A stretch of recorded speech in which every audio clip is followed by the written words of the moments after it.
জয় যিশু। আদি পুস্তক তার 50 অধ্যায় 24 থেকে 26 পদ। পরে যোসেফ আপন ভাতৃগণকে কহিলেন, আমি মরিতেছি, কিন্তু ঈশ্বর অবশ্য তোমাদের তত্ত্বাবধান করিবেন, এবং অব্রাহামের, ইসাকের ও যাকবের নিকটে যে দেশ দিতে দিব্য করিয়াছেন, তোমাদিগকে এই দেশ হইতে সেই দেশে লইয়া যাইবেন। আর যোসেফ ইসরায়েল সন্তানগণকে এই দিব্য করাইলেন, কহিলেন, ঈশ্বর অবশ্য তোমাদের তত্ত্বাবধান করিবেন, আর তোমরা এ স্থান হইতে আমার অস্থি লইয়া যাইবে। যোসেফ 110 বৎসর বয়সে মরিলেন, আর লোকেরা তাহার দেহে ক্ষয় নিবারক দ্রব্য দিয়া তাহা মিশর দেশে এক সভাধারের মধ্যে রাখিল। আমেন। আমেন। আমেন। আমরা চোখ বন্ধ করি, মাথা নত করি, প্রার্থনা করি।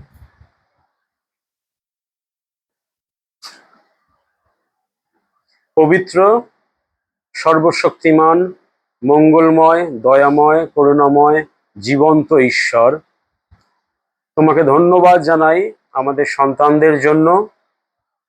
আর এই যে কর্মসূচি আমাদের মণ্ডলীর সন্তানদের জন্য তুমি আমাদের অন্তরে দিয়েছ, এই কর্মসূচির মধ্য দিয়ে আমাদের ছেলে মেয়েরা তারা যেন উপকৃত হতে পারে, তোমার আত্মায়, বাক্যে ও বিজ্ঞতায় পরিপূর্ণ হতে পারে, এবং বৃহত্তর জীবনে আগামী দিনে তাদের ব্যবহারিক জীবনেও সে বাক্যকে যেন তারা প্রয়োগ করতে পারে এবং তোমার আশীর্বাদ ধন্য হয়ে জীবনযাপন করতে পারে।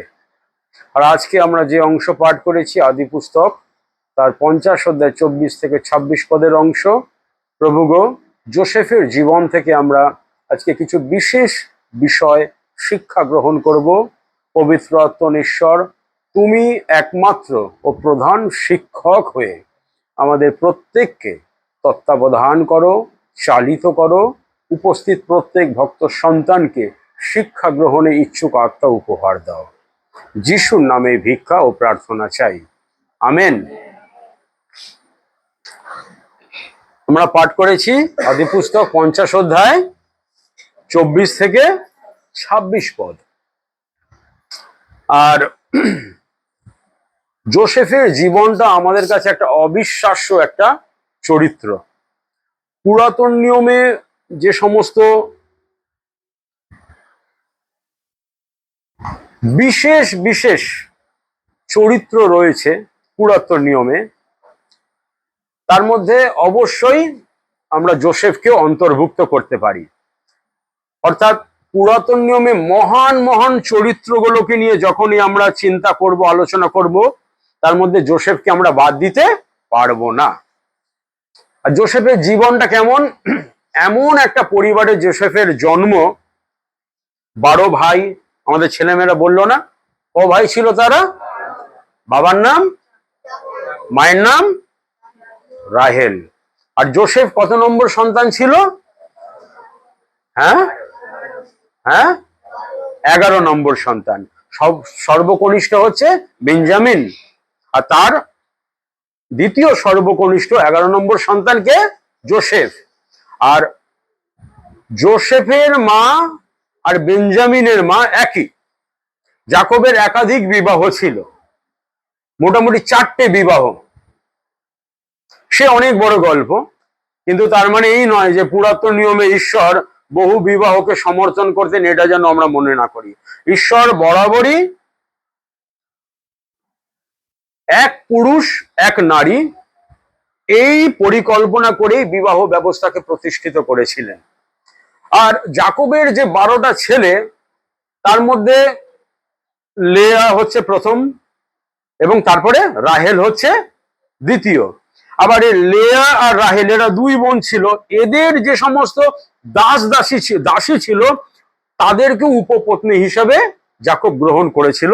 তাই 12 জন যে ছেলে, তারা এই 4 জন নারীর মধ্যে ভাগ ভাগ হয়ে রয়েছে।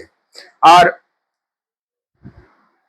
যাকব তার যৌবনকালে এই রাহেলের প্রেমে পড়েছিল, কিন্তু অনেক সাধ্য সাধনা অনেক পরিশ্রম করার পরে, যেহেতু তার শ্বশুর মশাই তার সাথে অনেক চালাকি করেছিল, কপটতা করেছিল, তাই তাকে অনেক সাধ্য সাধনা কষ্ট করে শেষে রাহেলকে বিয়ে করতে হয়েছিল। আর রাহেলের দুই ছেলে ছিল, যোসেফ আর বেঞ্জামিন। এবং তাই তার প্রিয় স্ত্রীর এই দুটো ছেলেকে যাকব খুব ভালোবাসতো। আর এটা কোনো একান্নবর্তী পরিবারের জন্য ভালো নয়।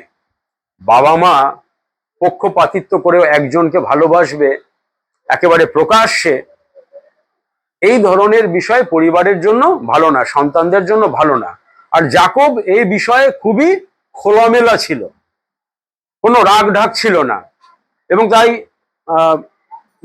মনীষা বলল না যে যাকব তার এই ছেলেকে, যোসেফকে এত ভালোবাসতো, তাকে একটা চোগা বানিয়ে দিয়েছিল, খুব বড় একটা গাউন বানিয়ে দিয়েছিল, খুব রংচঙে।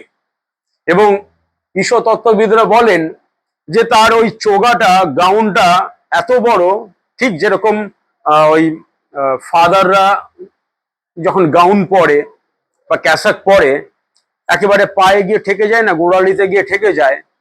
তো মানুষ যখন পরিশ্রম করে, মুটে মজুরে চাষবাস, মেষপাল চড়াই, কোনো রকমের এই ধরনের পরিশ্রমের কাজ করে, তখন কি পুরো গা ঢাকা পোশাক পরে করে না। মোটামুটি হাত পা নাড়াতে পারবে, একটু ফ্লেক্সিবল থাকবে, ছোটখাটো পোশাক পরে করে। কিন্তু যোসেফকে তার বাবা এমন একটা চোগা বানিয়ে দিয়েছিল, তার মানেই হচ্ছে তোমাকে বেশি পরিশ্রম করার দরকার নেই, পরিশ্রম করার জন্য বাকি 10 ভাই আছে।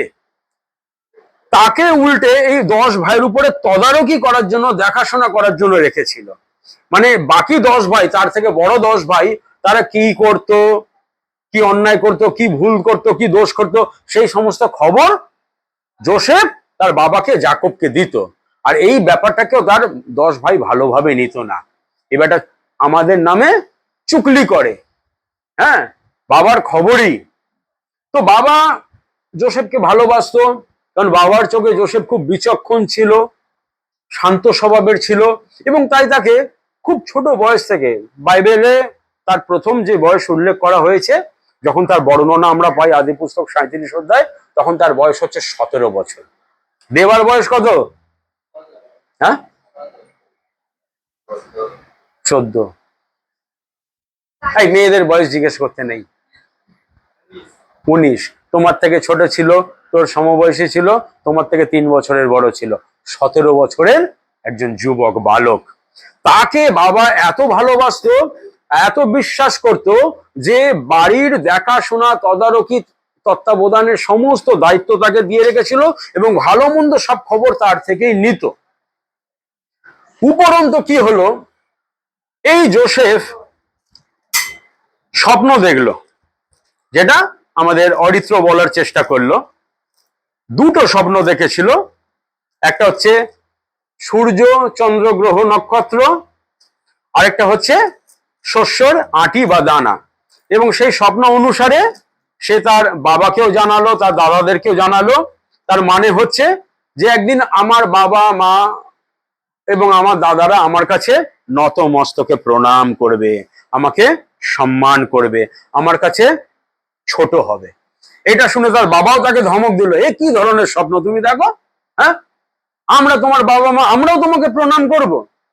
তো এই নিয়ে ভাইদের মধ্যে একটা ক্ষোভ ছিল, তারা ঈর্ষান্বিত হলো। কিন্তু যাকবের মনে কথাটা রয়ে গেল।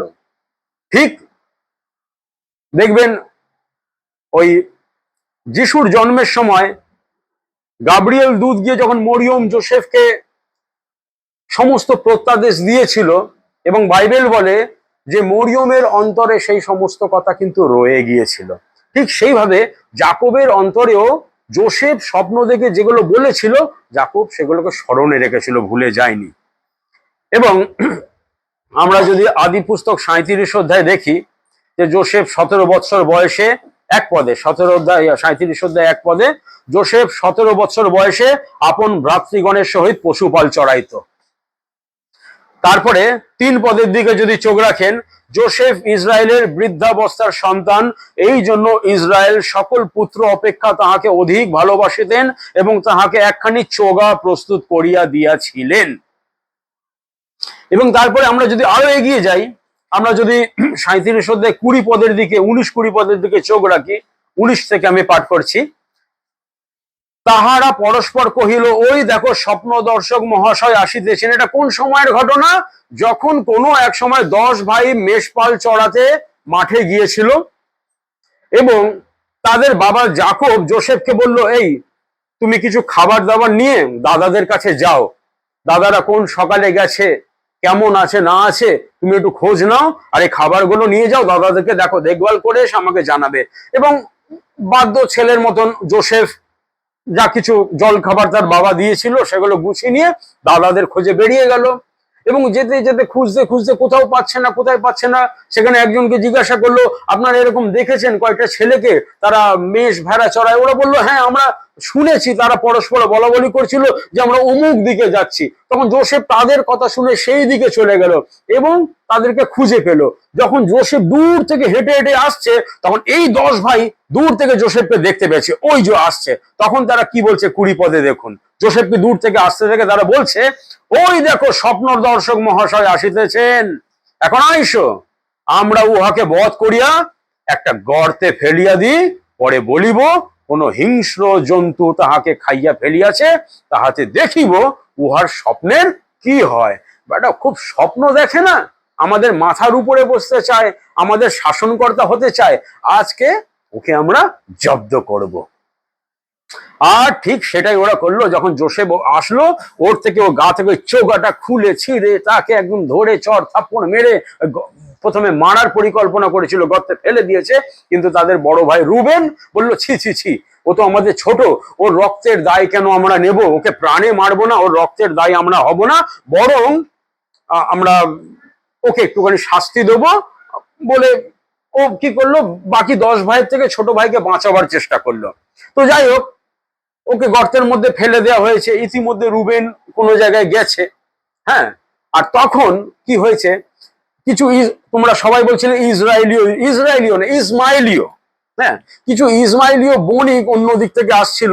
তারা বিভিন্ন রকমের সুগন্ধি দ্রব্য সেই সময় মিশরের যারা বিশেষ বিশেষ ব্যক্তি ছিল তাদের কাছে বিক্রি করতো, বণিক ছিল, তারা আসছিল।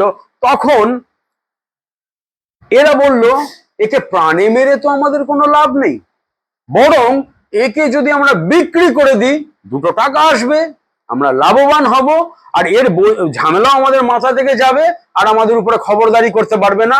এই চিন্তা করে ওরা ওকে তুলে ওই ইসমাইলীয় বণিকদের কাছে বিক্রি করে দিল। কত টাকায় বিক্রি করলো? 20টা রৌপ্য মুদ্রায়। বিনিময়ে নিজেদের ভাইকে বিশ্বাসঘাতকতা করে হিংসাবশত ইসমাইলীয় বণিকদের কাছে বিক্রি করে দিল। ইসমাইলীয় বণিকরা যেরকম আমাদের বাচ্চারা বললো, তাকে মিশরে নিয়ে গেল, মিশরে নিয়ে গিয়ে পটিফরের কাছে বিক্রি করলো। পটিফর হচ্ছে মিশরের রাজা ফৌরনের প্রধান সেনাপতি। পটিফরের বাড়িতে যখন যোসেফ দাস হিসাবে আশ্রয় পেল, এবং সেখানে আমরা দেখতে পাই 28 পদে চলে আসুন। 28 পদে আমরা যে ঘটনাটা আমি এক্ষুনি বললাম, পরে মিদিয়নীয় বণিকেরা নিকটে আসিলে তাহারা যোসেফকে গর্ত হইতে টানিয়া তুলিল এবং 20 রৌপ্য মুদ্রায় সে ইসমাইলীয়দের কাছে যোসেফকে বিক্রয় করিল, আর তাহারা যোসেফকে মিশর দেশে লইয়া গেল। আচ্ছা, 36 পদে যদি চলে আসি আমরা, 37 অধ্যায়, আর ওই মিদিয়নীয়রা যোসেফকে মিশরে লইয়া গিয়া ফৌরনের কর্মচারী রক্ষক সেনাপতি পটিফরের নিকটে বিক্রয় করিল। 37 অধ্যায় এখানে শেষ। 38 অধ্যায় আমরা যোসেফের কোনো বিবরণ পাই না, ওখানে জিহুদার মহাপাপের ঘটনা রয়েছে। তারপরে যদি আমরা 39 অধ্যায় চলে আসি, 39 অধ্যায় আমরা দেখতে পাই যখন পটিফরের কাছে তাকে দাস হিসাবে, কৃত দাস হিসেবে বিক্রি করা হলো, তখন 39 অধ্যায় প্রথম ঈশ্বরের বাক্য যোসেফের পক্ষে কি সাক্ষ্য দিচ্ছে? 2 পদ। আর সদাপ্রভু যোসেফের সহবর্তী ছিলেন এবং তিনি সফল কর্মা হইলেন ও আপন মিশ্রীয় প্রভুর গৃহে রহিলেন, আর সদাপ্রভু তাহার সহবর্তী আছেন এবং তিনি যে কিছু করেন সদাপ্রভু তাহার হস্তে তাহার সফল করিতেছেন, ইহা তাহার প্রভু দেখিলেন। অতএব যোসেফ তাহার দৃষ্টিতে অনুগ্রহ প্রাপ্ত হইলেন ও তাহার পরিচারক হইলেন, এবং তিনি যোসেফকে আপন বাটির অধ্যক্ষ করিয়া তাহার হস্তে আপনার সর্বস্ব সমর্পণ করিলেন। পটিফর দেখলো যে যোসেফের উপরে ঈশ্বরের আশীর্বাদ রয়েছে, ঈশ্বর তার সহবর্তী, তার অনুবর্তী, এবং সে যা কিছু করে কৃতকার্য হয়। এবং তাই তার বিজ্ঞতা দেখে, তার ম্যানেজমেন্ট দেখে, এত দূরদর্শী ছিল আর এত সুন্দর ম্যানেজমেন্ট ছিল। ছোট থেকেই বাবা ওই রকম ভাবে তাকে ঘরে তৈরি করেছে, সবকিছু দেখভালের দায়িত্ব দিত, তো ওইটা তার একটা গুণ ছিল। এবং ওই গুণের জন্য পটিফর একটা কৃতদাসকে, ইব্রিয় কৃতদাসকে নিজের বাড়ির সমস্ত কিছু দায়িত্ব দিয়ে দিল। আর পটিফর কোনো কিছু খবরাখবর রাখতো না, সব দায়িত্ব যোসেফের উপরে ছিল। আর তারপর আমাদের মনীষা বলেছে, আর কারা কারা বাচ্চারা বলেছে, এই পটিফরের এক স্ত্রী ছিল, সে এইরকম প্রবৃত্তি তার মধ্যে আসলো, সে যোসেফকে এই ধরনের প্রলোভন দিল যে এসো আমরা একসঙ্গে শয়ন করি, এই ধরনের প্রলোভন দিল। কিন্তু যোসেফ যখন এই ধরনের প্রলোভনের মুখে পড়েছে, তখন যোসেফের উত্তরটা কি ছিল সেটা আমাদের স্মরণে রাখতে হবে। আমরা যদি 39 অধ্যায় একেবারে 9 পদের শেষ অংশে আসি, বা 9 পদ থেকে আমি পাঠ করছি, আপনারা শুনুন। যখন পটিফরের স্ত্রী যোসেফকে এইরকম প্রলোভন দিয়েছে, এরকম নোংরা প্রস্তাব দিয়েছে, কুপ্রস্তাব দিয়েছে, তার উত্তরে যোসেফ বলছে, এই বাটিতে আমা অপেক্ষা বড় কেহই নাই, তিনি সমুদয়ের মধ্যে কেবল আপনাকেই আমার অধীনা করেন নাই। কে বলছে? যোসেফ বলছে, পটিফরের স্ত্রীকে বলছে, কারণ আপনি তাহার ভার্যা, অতএব আমি কি রূপে এই মহা দুষ্কর্ম করিতে ও ঈশ্বরের বিরুদ্ধে পাপ করিতে পারি। তার মানে যোসেফের থিওলজি অনুসারে, যোসেফের বাইবেলের ঈশ্বর জ্ঞান অনুসারে, সে পটিফরের বিরুদ্ধে পাপ করাটাকে বড় বিষয় মনে করেনি। তার মনে হয়েছে যখনই আমি কারোর বিরুদ্ধে কোনো পাপ করি, সেটা আসলে আমি ঈশ্বরের বিরুদ্ধে পাপ করি। এইটা হচ্ছে তার থিওলজি। সে বলছে আমি কি করে ঈশ্বরের বিরুদ্ধে এরকম দুষ্কর্ম করতে পারি। আমরা যেন কখনো মনে না করি, যখন আমরা কারোর বিরুদ্ধে কোনো পাপ করি, কোনো অন্যায় করি, কোনো হিংসা করি, কারোর কোনো ক্ষতি করি, আমরা তার ক্ষতি করছি না, আমরা ঈশ্বরের বিরুদ্ধে পাপ করছি। এইটা ছিল যোসেফের দৃষ্টিভঙ্গি, এটা ছিল যোসেফের মনোভাব।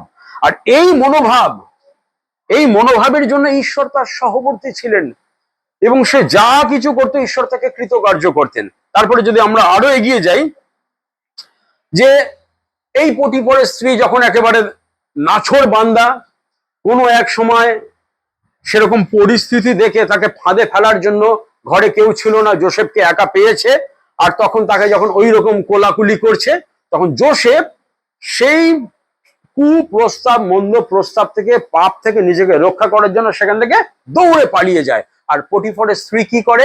সে যখন পালাবার চেষ্টা করছে, তখন তার জামা কাপড় দিয়ে চেপে ধরে, কিন্তু যোসেফ কি করে? সেই সমস্ত খুলে ছিঁড়ে ওখান থেকে পালিয়ে যায়। আর তখন পটিফরের স্ত্রী যোসেফের নামে মিথ্যা অপবাদ দেয়, অভিযোগ করে তার স্বামীর কাছে, যে তুমি এমন একটা ইব্রিয় দাসকে রেখেছো যে কিনা তোমার নিজের স্ত্রীর উপরে হস্তক্ষেপ করে। আর এই কথা শুনে পটিফর কি করলো? তাকে কারাগারে পাঠালো। কোন কারাগারে? এমন কারাগারে যেখানে অন্যান্য রাজনৈতিক বন্দীরাও থাকতো, কোনো সাধারণ কারাগার নয়। চলে আসি আমরা 20 পদে, 39 অধ্যায় 20 পদে। অতএব যোসেফের প্রভু তাহাকে লইয়া কারাগারে রাখিলেন, যে স্থানে রাজার বন্দীগণ বদ্ধ থাকিত।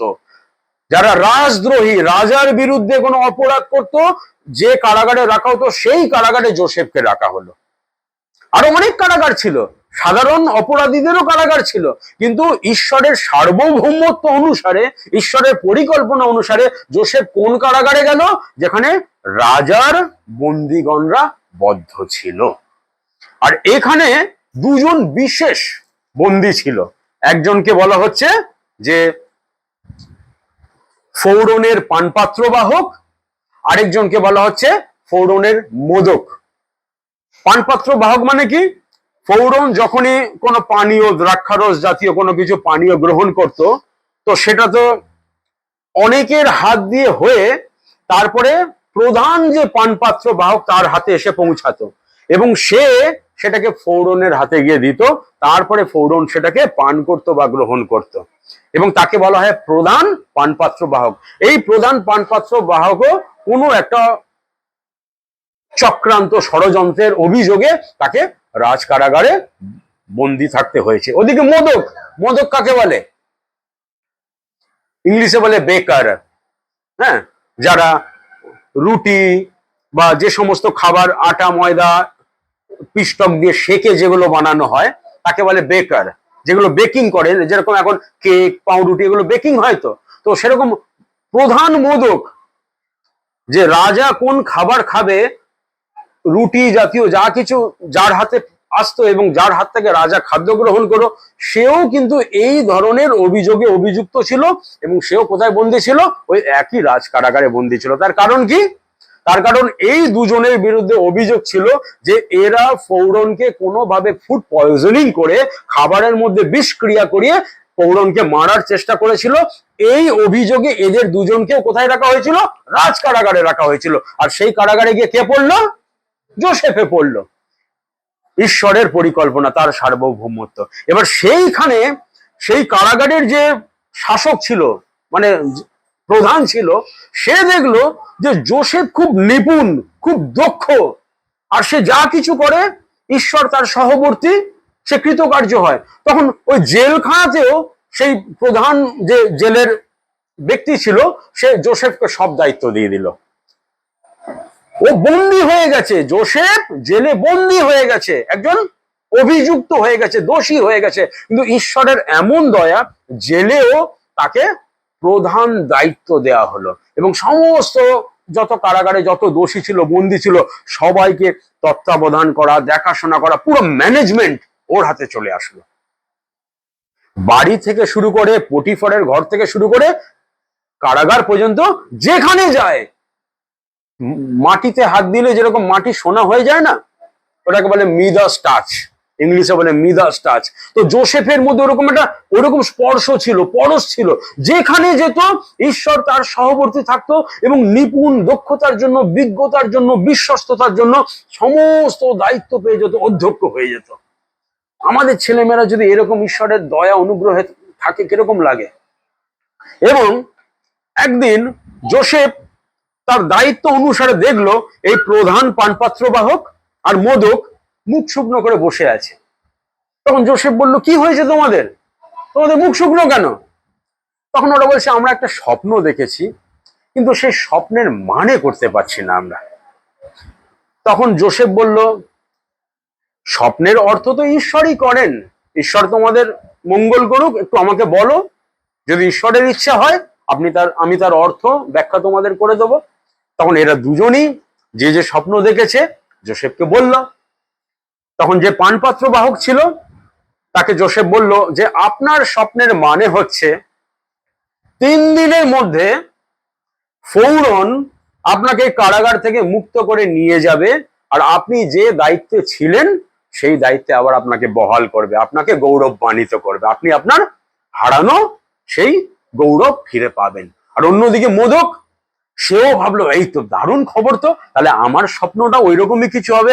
তখন জোসেফ তাকে বলল যে, আপনারও একই ব্যাপার, 3 দিন পরে ফৌরন আপনাকে এখান থেকে তুলে নিয়ে যাবে, আর আপনার দেহ থেকে আপনার গর্দনটাকে, মুন্ডুটাকে আলাদা করে দেয়া হবে, মানে আপনাকে শাস্তি দেওয়া হবে, মৃত্যুদণ্ড দেওয়া হবে। 3 দিন পরে তাই হলো। প্রধান পানপাত্র বাহককে ফৌরন মুক্ত করলো এবং সে আবার তার পুরনো দায়িত্বে বহাল হলো, আর মোদক তার মৃত্যুদণ্ড হলো। কিন্তু পানপাত্র বাহককে জোসেফ যখন সেই স্বপ্নের অর্থ বলে দিয়েছিল, তখন জোসেফ বলেছিল যে, প্লিজ, আপনি যখন আবার আপনার পুরনো দায়িত্বে বহাল তবিয়তে থাকবেন, আমাকে ভুলে যাবেন না, আমাকে একটু মনে রাখবেন। আমি কিন্তু এখানে বিনা অন্যায়, বিনা দোষে এই কারাগারে আমি বন্দী, আমি কিছুই করিনি।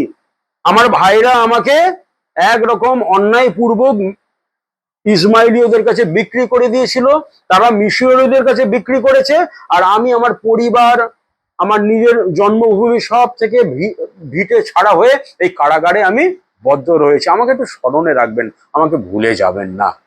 কিন্তু প্রধান পানপাত্র বাহক ভুলে গেল। সে যখন আবার পুরনো গৌরব, নিজের পথ ফিরে পেল, জোসেফের কথা সে স্মরণে রাখলো না। 2 বছর কেটে গেল। 2 বছর পরে ফৌরন স্বপ্ন দেখলো, ভয়ঙ্কর স্বপ্ন, যে নদী থেকে 7খানা গাভী উঠে আসছে, হৃষ্টপুষ্ট, আর তারপরে আবার নদী থেকে আরো 7খানা গাভী উঠে আসছে, সেগুলো একদম শীর্ণ কঙ্কালসার কুৎসিত। আর ওই শীর্ণ কুৎসিত কঙ্কালসার গাভীগুলো এসে হৃষ্টপুষ্ট গাভীগুলোকে খেয়ে নিল। ওই রকম আরেকটা স্বপ্ন দেখলো, দুবার দেখলো। আর এই স্বপ্নের অর্থ ফৌরন কিছুতেই করতে পারছে না। রাতের ঘুম চলে গেছে ফৌরনের, যে কি ধরনের স্বপ্ন, এর মানেটা কি। সমস্ত মন্ত্রবেত্তা গুণী ব্যক্তি, যত প্রজ্ঞাবান মিশরে রাজ দরবারে ছিল, সবাইকে ডাকলো, সবাইকে সেই স্বপ্নের কথা বলল, কিন্তু কেউ সেই স্বপ্নের ব্যাখ্যা করতে পারছে না। আর তখন ওই প্রধান পানপাত্র বাহক তার মনে পড়ল যে 2 বছর আগে যখন আমি কারাগারে ছিলাম, একজন ইব্রিয় যুবক আমাকে আমার স্বপ্নের মানে বলে দিয়েছিল, কিন্তু আমি তার সেই সাহায্যটাকে আমি মনে রাখতে পারিনি, অকৃতজ্ঞভাবে আমি সেটাকে ভুলে গেছি। সে ফৌরনকে গিয়ে বলল, মহারাজ, আমি একজনকে জানি, সে কারাগারে রয়েছে, ইব্রিয় যুবক। আমি যখন জেলে ছিলাম তখন আমি একটা স্বপ্ন দেখেছিলাম, সে আমাকে স্বপ্নের মানে বলে দিয়েছিল, আর সেই স্বপ্ন অনুসারে 3 দিন পরে আপনি আমাকে মুক্ত করে এই দায়িত্ব আবার দিয়েছিলেন। তখন ফৌরন বলল, তাকে নিয়ে আসো। তখন যোসেফকে আনা হলো, আর তখন তো যোসেফের বড় বড় দাড়ি হয়ে গেছে, যোসেফকে খৌড়ি করা হলো, সেভিং করা হলো, পরিষ্কার পরিচ্ছন্ন পোশাক, একদম সুন্দরভাবে রাজার কাছে এসে তাকে উপস্থাপন করা হলো। এবং তখন ফৌরন তাকে বলল, এই যে আমি একটা স্বপ্ন দেখেছি, তার মানে কেউ বলতে পারছে না, তুমি কি বলতে পারবে? তখন যোসেফ বলল, আমি বলতে পারি এমন সাধ্য আমার নেই, কিন্তু ঈশ্বরই যদি স্বপ্নের ব্যাখ্যা করেন, অর্থ করেন, তবেই আমি বলতে পারবো। ঈশ্বরকে গৌরব দিলেন, আপনি দয়া করে বলুন আপনার স্বপ্নটা কি। তখন সেই স্বপ্নের কথা আবার বলল ফৌরন, যোসেফকে জানালো যে আমি প্রথমে এই স্বপ্ন দেখেছি, আবার দ্বিতীয়বার আমি এই রকম স্বপ্ন দেখেছি। 2টো স্বপ্ন দেখেছি, 2টো একই মানে, কিন্তু আলাদা আলাদা 2টো স্বপ্ন। তখন যোসেফ বলল, মহারাজ, একই স্বপ্ন আপনি 2 রকম ভাবে দেখেছেন, তার মানে ঈশ্বর 2বার আপনাকে স্বপ্ন দিয়েছে, মানে ঈশ্বর যেটা করতে চলেছেন সেটা খুব দ্রুত হবে, খুব তাড়াতাড়ি হবে, তাই আপনাকে 2বার স্বপ্ন দেখিয়েছে। অতএব স্বপ্নের মানে হচ্ছে এই যে আগামী 7 বছর আপনার রাজ্যে প্রচুর পরিমাণে শস্য হবে, গোলাঘর উপচিয়ে পড়বে, এত উপচয় হবে, খেয়ে শেষ করতে পারবেন না, শস্যই শস্যই আপনার দেশ ভরে যাবে। কিন্তু 7 বছর যখন শেষ হবে, তখন তারপরের 7 বছর মহাদুর্ভিক্ষ হবে, খরা হবে, মানুষ হাহাকার করে মরে যাবে, মাটি শুকিয়ে যাবে। তখন লোকে ভুলেই যাবে যে তার আগের 7 বছর এত শস্য হয়েছিল। শুনে তো রাজার মাথায় হাত। তখন রাজা বলে, একটু যদি এগিয়ে যাই আমরা, রাজা কি বলছে শুনুন। রাজা 41 অধ্যায় আমি 38 পদ থেকে পড়ছি, শুনুন আপনারা। যখন যোসেফ তাকে পুরো ব্যাপারটা জানালো, তখন রাজা কি বলছে, আর ফৌরন আপন দাস দিগকে কহিলেন, ইহার তুল্য পুরুষ যাহার অন্তরে ঈশ্বরের আত্মা আছেন, মানে যোসেফ, এমন আর কাহাকে পাইব? তখন ফৌরন যোসেফকে কহিলেন, ঈশ্বর তোমাকে এই সকল জ্ঞাত করিয়াছেন, অতএব তোমার তুল্য সুবুদ্ধি ও জ্ঞানবান কেহই নাই।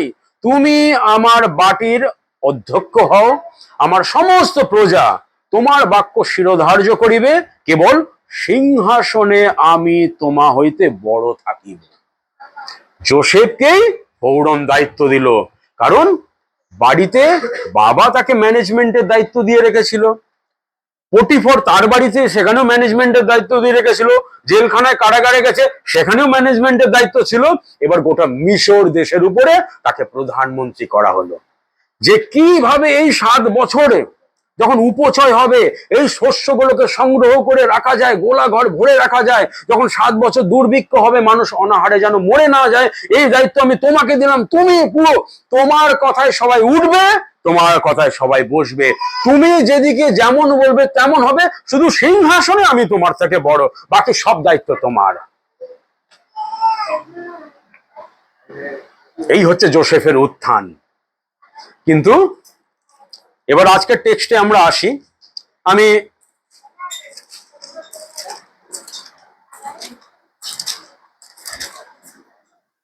পরবর্তী ঘটনাটাকে জাস্ট খুব সংক্ষেপে আপনাদের বলছি। যখন সেই দুর্ভিক্ষ, মানে প্রথমে সেই উপচয় ফলন হলো, খুব বিচক্ষণ ভাবে জোসেফ সমস্ত শস্য গোলা ঘরে সঞ্চয় করে রাখলো। তারপরে দুর্ভিক্ষ আসলো, যখন দুর্ভিক্ষ হলো হাহাকার পড়ে গেল, সবাই মিশরে ছুটে আসছে, তাদের টাকা পয়সা রূপো সোনা গয়নার বিনিময়ে শস্য সংগ্রহ করছে। ওদিকে জাকবের যে 11 ছেলে, জোসেফকে বাদ দিয়ে যে 11 ছেলে, তারাও তো অনাহারে মরতে বসেছে, সেখানেও তো শস্য নেই। কিন্তু জাকব বললো, তোমরা এখানে বসে আছো কেন? মিশরে তো অনেক শস্য পাওয়া যাচ্ছে, আমি শুনেছি, সবাই তো মিশরে যাচ্ছে, যাও তোমরা যাও, খাবার নিয়ে আসো, নাহলে তো আমরা না খেয়ে মরবো। তখন জাকবের কথায় বেঞ্জামিনকে তার বাবার কাছে রেখে দিয়ে 10 ভাই মিশরে গেল। তারা যখন মিশরে গেছে, আর ওই যেই জোসেফ তাদেরকে দেখেছে, জোসেফ চিনতে পেরেছে এই সেই 10 ভাই, আমার নিজের ভাই, এরাই তো আমাকে মেরে ধরে গর্তে ফেলেছিল, ইসমাইলীয়দের কাছে বিক্রি করেছিল। কিন্তু জোসেফ প্রতিহিংসা বশত কিছু করেনি, কিন্তু জোসেফ একটা পরিকল্পনা করলো, সে একটু অভিনয় করলো এবং তার ভাইদের সাথে খুব কর্কশ ব্যবহার করলো এবং তাদের পেটের খবর বার করলো, তাদের বাবা বেঁচে আছে কিনা, ছোট ভাইটা কুশলে আছে কিনা, সমস্ত কিছু জানার পরে জোসেফ খুব সুন্দর পরিকল্পনা করে, সে অনেক বড় ঘটনা, আমি সেদিকে যেতে চাই না, অনেক সুন্দর পরিকল্পনা করে এমন ছক করলো যে এরা বাধ্য হলো বাড়ি ফিরে গিয়ে বাবাকে এবং ছোট ভাইকে নিয়ে মিশরে আসতে। এবং যখন এরা মিশরে আসলো, তার আগে মানে বাবাকে নিয়ে আসার আগে তারা যখন আরেকবার এসেছিল বেঞ্জামিনকে নিয়ে, তখন এক জায়গায় যখন তারা খেতে বসেছে, আর জোসেফ এত বুদ্ধিমান, যে বড় ভাই তার যেখানে বসা দরকার, তারপরের যে ভাই তার যেখানে বসা দরকার, তারপরের ভাই তার যেখানে বসা দরকার, ওইভাবে বসার আয়োজন করেছিল। আর এরা 11 জন যখন বসেছে, এরা মনে মনে ভাবছে, আমরা 11 ভাই ক্রম অনুসারে বড় মেজ সেজ যেরকম সংখ্যা, সেইভাবে পুরো আসন সাজানো রয়েছে, এ কিভাবে জানতে পারলো যে কে বড় কে ছোট? তখনও তারা কিছু বুঝতে পারেনি। এবং তারপরে বেঞ্জামিনকে প্রচুর পরিমাণে খাবার দিয়েছে, সবার থেকে বেশি দিয়েছে, কারণ বেঞ্জামিন জাকবেরও খুব প্রিয় ছিল, জোসেফেরও নিজের ছোট ভাই। আর এই করতে করতে খাওয়া দাওয়া যখন হয়ে গেছে, তারপরে জোসেফ তার আত্মপরিচয় দিল। প্রথমে খুব কান্নাকাটি করলো জোসেফ, মিশরীয়রাও সেই কান্নাকাটি শুনতে পেয়েছে যে জোসেফ খুব কান্নাকাটি করছে। এবং তারপরে জোসেফ যখন আত্মপরিচয় দিল, বললো, আমি জোসেফ, সেই জোসেফ যাকে তোমরা মেরেছিলে, গর্তে ফেলে দিয়েছিলে, বিক্রি করে দিয়েছিলে। তখন এরা ভাবছে, এই কি মহাবিপদ, এবার আমাদেরকে কে বাঁচাবে? এখানে তো আমরা খাবার খুঁজতে এসেছিলাম, এবার তোমার এখানেই আমাদের আজীবন বন্দী হয়ে কারাবাসে কেটে যাবে। কিন্তু জোসেফ প্রতিহিংসা বশত কিছু করেনি। জোসেফ তাদেরকে বলল যে, তোমরা চিন্তা করেছিলে আমার ক্ষতি করবে, অনিষ্ট করবে, কিন্তু ঈশ্বর অন্যরকম পরিকল্পনা করেছিলেন। অতএব যাও, এখনো সবে 2 বছর হয়েছে, 5 বছর এখনো দুর্ভিক্ষ আছে, বাবাকে গিয়ে নিয়ে এসো, তাহলে বাঁচবে তোমরা। আমি তোমাদের পুরো পরিবারকে, যত গরু ছাগল ভেড়া পশু সব কিছুকে আমি প্রতিপালন করব, এখনো 5 বছর দুর্ভিক্ষ আছে। তখন এরা ফিরে গিয়ে তাদের বাবা জাকবকে নিয়ে আসলো এবং জাকবের সমস্ত ছেলেরা, দাস দাসী, গরু ছাগল ভেড়া সমস্ত কিছু নিয়ে সেখানে মিশরে তারা বসবাস করা শুরু করলো। এবারে চলে আসুন আজকের ঘটনাতে, যে টেক্সট আমরা পাঠ করেছি, 50 অধ্যায় 24 থেকে 26 পদ। আমি কেন এত বর্ণনা দিলাম, এত পরিশ্রম করলাম জানেন? তার কারণটা বলি। যখন ইব্রিয় পুস্তকের লেখক 11 অধ্যায় 22 পদে, মানসী পড়ো, ইব্রিয় তার 11 অধ্যায় 22 পদ, কেউ একজন পাঠ করো, হ্যাঁ মানসী পাঠ করো।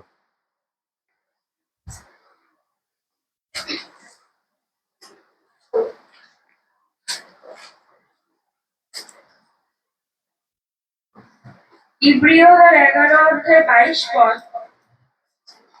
বিশ্বাসে জোসেফ মৃত্যুকালে ইসরায়েল সন্তানগণের প্রস্থানের বিষয়ে উল্লেখ করিলেন এবং আপন অস্থিসমূহের বিষয়ে আদেশ দিলেন। আমেন। তাহলে ভালো করে এবার বুঝুন, কারণ আসল জায়গায় এখন এসেছি, আমি চাই আপনারা এটা বুঝুন। জোসেফের জীবনের এত ঘটনাবহুল বিষয় রয়েছে, জোসেফের বিশ্বস্ততা, জোসেফের ধৈর্য, জোসেফের বিচক্ষণতা, জোসেফের দক্ষতা, তারপরে ঈশ্বরের উপরে ভরসা রাখা, কখনো কাউকে দোষারোপ না করা, প্রতিহিংসা না করা, কত ভালো গুণাবলী রয়েছে। তো এই যে ঘটনাগুলো আমি বললাম, তার 17 বছর বয়স থেকে 30 বছর বয়স, 13 বছর পটিফরের ঘর থেকে, কারাগার থেকে কত কষ্ট করেছে। কিন্তু ইব্রিয় পুস্তকের লেখক যখন যোসেফকে বিশ্বাসের বীরদের তালিকার মধ্যে অন্তর্ভুক্ত করছে, 11 অধ্যায় 1 পদ পড়ুন, মানে হেডলাইনটা কেউ পড়ুন, 11 অধ্যায়, ইব্রিয় 11 অধ্যায়ের হেডলাইনটা, শিরোনামটা, বিশ্বাস বীর সমূহ। এই 11 অধ্যায় ইব্রিয় পুস্তকের লেখক পুরাতন নিয়মের বিশেষ বিশেষ চরিত্র, যাদের বিশ্বাসেরকে বীর বলা হয়, তাদেরকে বলে বিশ্বাসের বীর, সেই রকম বিশ্বাসের বীর সমূহকে নিয়ে একটা তালিকা তৈরি করেছে, একটা ক্যাটাগরি তৈরি করেছে। সেই ক্যাটাগরিতে যোসেফকেও রেখেছে। কিন্তু যোসেফকে কেন রেখেছে? যে যে কারণগুলো আমরা জানি, যে যোসেফ বিশ্বস্ত ছিল, যোসেফের ধৈর্য ছিল, যোসেফের দক্ষতা ছিল, যোসেফ বিচক্ষণ ছিল, যোসেফ স্বপ্নের ব্যাখ্যা করতে পারত, যোসেফের মধ্যে দূরদর্শিতা ছিল, যোসেফ ঈশ্বরকে কখনো জলাঞ্জলি দেয়নি। এইসব গুণাবলীর জন্য তাকে বিশ্বাসের বীর বলা হয়নি। কিন্তু আমরা যোসেফকে জানি এই সব কারণের জন্যই, যেগুলো ছোট নয়।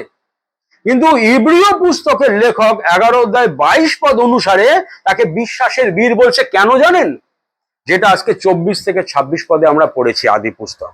তখন যোসেফ মারা গেল, যোসেফ কি বলল তার ভাইদেরকে? যে আমার মরার সময় হয়ে গেছে, তোমরা দুঃখিত হও না, তোমরা শোকাহত হও না, ঈশ্বর তোমাদের সহবর্তী। এবং আমাদের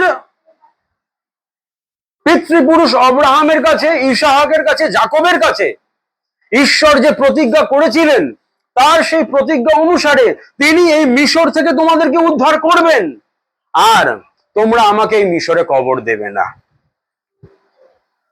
কিন্তু আমার দেহকে বিভিন্ন ক্ষয় নিবারক দ্রব্য দিয়ে মমি করে রাখবে, যেন আমার দেহ কখনো পচে গলে না যায়, আমার হাড় যেন কখনো গলে না যায়, কোনোভাবে যেন ক্ষয়প্রাপ্ত না হয়, আমার অস্থি, আমার হাড় যেন সযত্নে রাখা থাকে, আমাকে মিশরে কবর দেবে না। কিন্তু যখন ঈশ্বর তার প্রতিজ্ঞা অনুসারে তোমাদেরকে এখান থেকে উদ্ধার করবেন, তখন তোমরা আমার স্বদেশে কনানে নিয়ে গিয়ে, যেখানে আমার পিতৃপুরুষ অব্রাহামের কবর আছে, ইসাহাকের কবর আছে, এবং আমার বাবা যাকবকেও যেখানে কবর দেওয়া হয়েছে, সেখানে গিয়ে আমার হাড় তোমরা কবরে দেবে, মিশরে আমায় কবরে দেবে না। এই কারণে ইব্রিয় পুস্তকের লেখক যোসেফকে বিশ্বাসের বীর হিসাবে বর্ণনা করছে। কিন্তু কেন এটা, কেন ইম্পর্টেন্ট?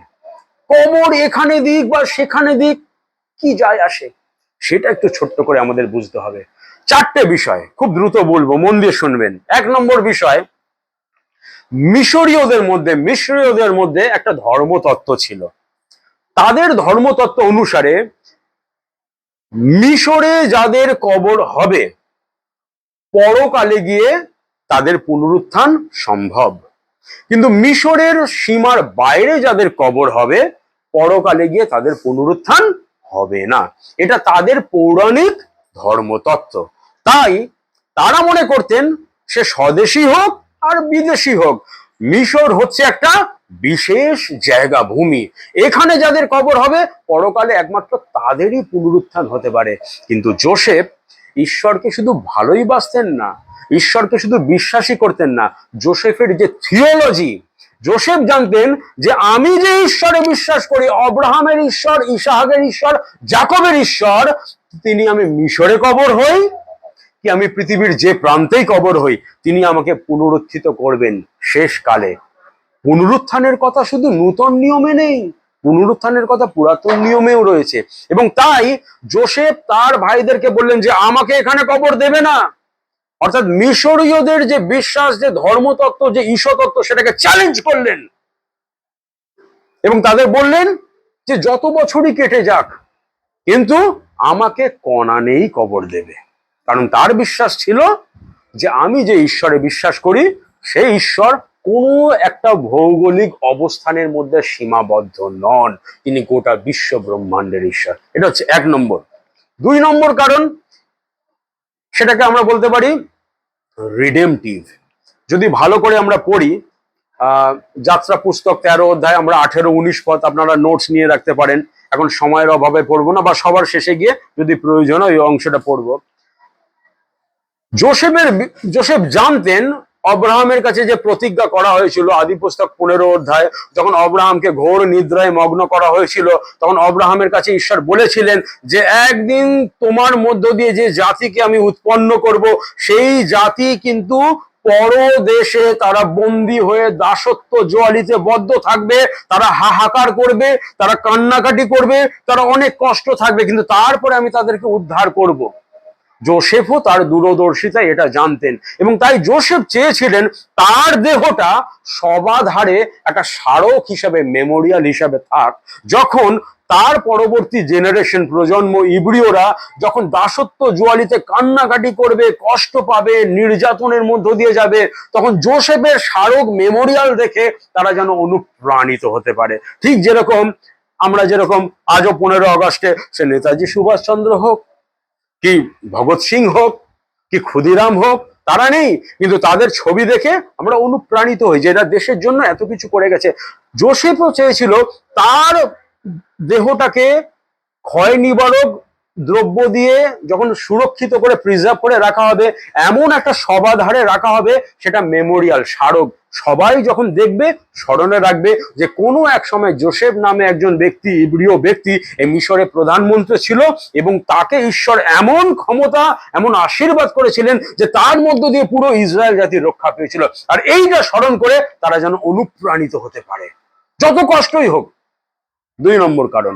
3 নম্বর কারণ, যে ভাইরা জোসেফকে বিক্রি করে দিয়েছিল, গর্তে ফেলে দিয়েছিল, সেই ভাইরাই আবার একদিন খাবারের খোঁজে ওই জোসেফের কাছে গিয়ে মাথা নত করেছিল। তারপরে জোসেফ মারা গেল, কিন্তু সেই ভাইদেরই যে সন্তানরা, 10 ভাইয়ের যে সন্তানরা, পরবর্তীতে তারাই তো বৃদ্ধি পেয়ে একটা মহাজাতিতে পরিণত হয়। যখন মোশির নেতৃত্বে মিশর থেকে ইসরায়েল জাতি বেরিয়ে আসবে, তখন কিন্তু এই 10 বংশের বা দ্বাদশ বংশের অন্যান্য ছেলেমেয়েরা জোসেফের অস্থি হাড়কে সযত্নে মিশর থেকে কনানে নিয়ে আসবে। তার মানে ঈশ্বর জোসেফকে কতটা গৌরব দিচ্ছে। যারা ষড়যন্ত্র করে তাকে এত কষ্ট দিয়েছে, তাদের বংশ পরম্পরার সন্তানরা জোসেফের অস্থিকে নিয়ে সসম্মানে আবার কনানে এসে তার শেষ ইচ্ছাকে পূরণ করবে। আর শেষ বিষয় কি? জোসেফ পুনরুত্থানে বিশ্বাস করতেন। জোসেফ মনে করতেন, কারণ আপনারা যদি বাইবেল ভালো করে পড়েন, বিশেষ করে যাত্রা পুস্তক, আপনারা দেখতে পারবেন মিশরকে কবরের দেশ বলা হয়। কবরের দেশ। এই যে পিরামিড, পিরামিড কি? কবর, কবরের দেশ। কিন্তু কনানকে বলা হয় জীবিতদের দেশ। ঈশ্বরের লোকেরা কবরে থাকে না, ঈশ্বরের লোকেরা জীবিতদের দেশে আসে। তারা একদিন পুনরুত্থিত হব, নতুন আকাশ নতুন জেরুসালেমে যাব, তাই না? তো জোসেফের ইচ্ছা দিয়ে সেই ছবিটা ফুটে উঠেছে। জোসেফের শেষ ইচ্ছা কি? এই কবরের দেশে যেন আমাকে কবর দেওয়া না হয়, কিন্তু জীবিতদের দেশে কনানে যেন আমার অস্থি গিয়ে কবর দেওয়া হয়। তার মানে জোসেফ পুনরুত্থানে বিশ্বাস করতেন। এবারে চলুন যাত্রা পুস্তক 13 অধ্যায়, মানসী পাঠ করো 18-19 পদ। যাত্রা পুস্তক 13 অধ্যায় 18 এবং 19 পদ। অতএব ঈশ্বর লোক দিগকে শুভ সাগরের প্রান্তরময় পথ দিয়া গমন করাইলেন, আর ইসরায়েল সন্তানেরা সসজ্জ হইয়া মিশর দেশ হইতে যাত্রা করিল। আর মোশি জোসেফের অস্থি আপনার সঙ্গে লইলেন, কেননা তিনি ইসরায়েল সন্তানদিগকে দৃঢ় দিব্য করিয়া বলিয়াছিলেন, ঈশ্বর অবশ্য তোমাদের তত্ত্বাবধান করিবেন, আর তোমরা আপনাদের সঙ্গে আমার অস্থি এ স্থান হইতে লইয়া যাইবে। আমেন। তাহলে 400 বছর কেটে গেছে, জোসেফ মারা গেছে, কিন্তু তার অস্থিকে ক্ষয় নিবারক দ্রব্য দিয়ে প্রিজার্ভ করে রাখা হয়েছে, সংরক্ষণ করা হয়েছে। তারপরে মোশির নেতৃত্বে যখন তাদের সে এক্সোডাস শুরু হলো, তখন মোশিও সেই যে জোসেফকে সে চোখে দেখেনি, কিন্তু সসম্মানে তার অস্থিকে নিয়ে সেই সিকিমে, যেখানে তার বাবার কবর রয়েছে, হামোরের থেকে যাকব যে ভূমি কিনেছিল সেখানে গিয়ে সসম্মানে যোসেফের অস্থিকে কবর দেয়া হলো। তার শেষ ইচ্ছা। তার মানেটা কি? আমরা কি শিখতে পারি? আমরা এটাই শিখতে পারি, দেখুন, মানুষ যতদিন বেঁচে থাকে তার প্রকৃত বিশ্বাস কখন প্রকাশ পায়, প্রতিফলিত হয় জানেন? যখন সে মৃত্যু শয্যায় থাকে। মরা মানুষ কখনো মিথ্যা কথা বলে না, কিন্তু মরা মানুষ যেটা বলে সেটা তার সারা জীবনের বিশ্বাসের যে পুঁজি, সেটাই শেষ জীবনের শেষ কথা বলে। মানে আপনি মরার আগে যে মনোভাব, যে মানসিকতা, যে চিন্তা, যে বিশ্বাস করে আপনি শেষ নিঃশ্বাস ত্যাগ করবেন, ওইটাই ছিল আপনার সারা জীবনের পুঁজি। সারা জীবন আমরা যিশু যিশু করছি, প্রভু প্রভু করছি, হালেলুইয়া করছি, আর যখন আমরা শেষ বয়সে সে রোগগ্রস্ত হই বা বয়সকালে হই, যখন আমরা মরতে বসবো, তখন মরার আগে আপনাদের মনে আবার এই চিন্তা আসবে না তো, সারা জীবন যিশু যিশু করলাম, মণ্ডলীতে গেলাম, বাপ্তিস্ম নিলাম, প্রার্থনা করলাম, বাক্য শুনলাম, এবার তো মরে যাচ্ছে, কি জানি কোথায় যাব, কি জানি আমার কি হবে, কি জানি আদৌ পুনরুত্থান আছে কিনা, কি জানি আদৌ যিশু আসবেন কিনা, নাকি ওই জন্মান্তরবাদের সাইকেলে কুকুর বিড়াল কীট পতঙ্গ হয়ে আবার আমাকে ঘুরতে হবে। মরার সময় আপনি কি বিশ্বাস পোষণ করছেন, আপনার মন থেকে কি চিন্তা আসছে, সেটাই হচ্ছে আপনার মূল বিশ্বাস। তাই একবার নিজেদেরকে জিজ্ঞাসা করুন। এখন জোর গলায় আমরা বলতে পারছি আমি যিশুকে বিশ্বাস করি, কিন্তু যখন শেষ নিঃশ্বাসটা আপনি যখন জানবেন, কেউ জানবে না কখন প্রাণবায়ুটা ফুরুত করে বেরিয়ে যাবে, আপনি টের পাবেন। হয়তো বলতেও পারবেন না, চোখ থেকে হয়তো আপনার জল পড়ে যাবে, কিন্তু শেষ নিঃশ্বাস ত্যাগ করার আগে আপনি উপলব্ধি করতে পারবেন যে আমার যাবার সময় হয়েছে, আমার প্রস্থানের সময়। তখনও কি এই দৃঢ় বিশ্বাস আপনার থাকবে? আমি যাচ্ছি, আনন্দ, কারণ প্রভুর কোলে আমি স্থান পাবো।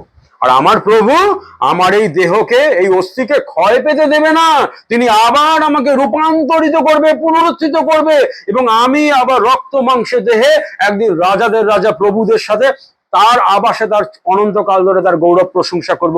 শেষ জীবনে, ওই শেষ মুহূর্তে, ওই শেষ লগ্নে ওই বিশ্বাসটা দেখাতে পারবেন তো? জিজ্ঞাসা করুন নিজেদেরকে।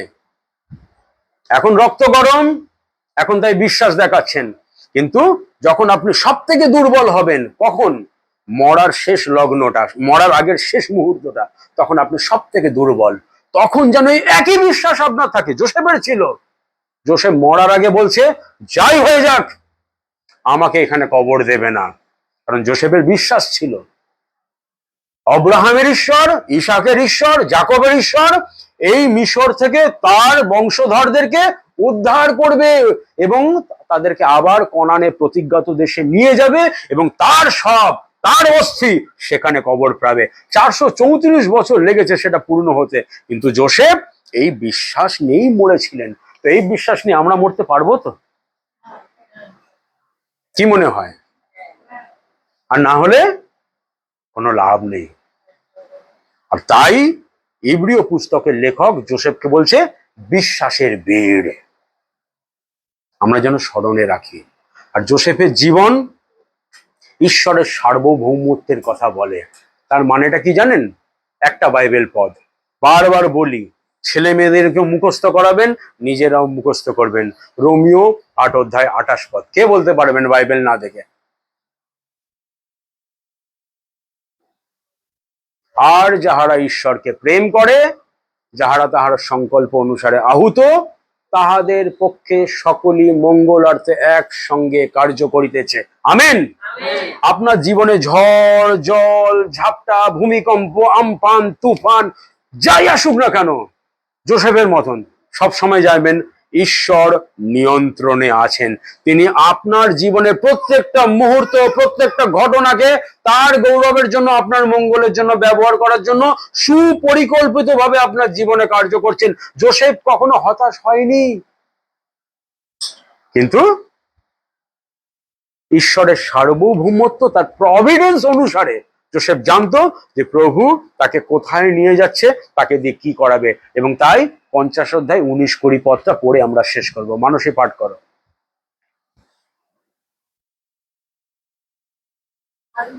হ্যাঁ, 50 অধ্যায় 19 এবং 20 পদ। বাবা যাকব মারা গেছে, এখন ভাইরা ভাবছে এইবার মনে হয় যোসেফ আমাদের প্রতিহিংসা বশত জব্দ করবে। তখন যোসেফ কি বলছে? আদি পুস্তক 50 অধ্যায় 19 এবং 20 পদ। তখন যোসেফ তাহাদিগকে কহিলেন, ভয় করিও না, আমি কি ঈশ্বরের প্রতিনিধি? তোমরা আমার বিরুদ্ধে অনিষ্ট কল্পনা করিয়াছিলে বটে, কিন্তু ঈশ্বর তাহা মঙ্গলের কল্পনা করিলেন। অদ্য যেরূপ দেখিতেছ, এই রূপে অনেক লোকের প্রাণ রক্ষা করাই তাহার অভিপ্রায় ছিল। আমেন। আমেন। আমরা যেন এই বাক্যকে স্মরণে রাখতে পারি। আর এর সমান্তরাল বাইবেল পদ কোনটা? রোমিও 8 অধ্যায় 28 পদ। তাহলে সামনের সপ্তাহে বাচ্চারা গীত সঙ্গীত মুখস্থ করে আসবে, তোমাদের একটা করে পদ, আর এই রোমিও 8 অধ্যায় 28 পদ। এর আগেও একবার বলেছিলাম, কিন্তু কি জানি এইটুকু বাইবেল পদ আপনারা কেন বলুন আমার সাথে একবার। আর যাহারা ঈশ্বরকে প্রেম করে, যাহারা তাহার সংকল্প অনুসারে আহুত,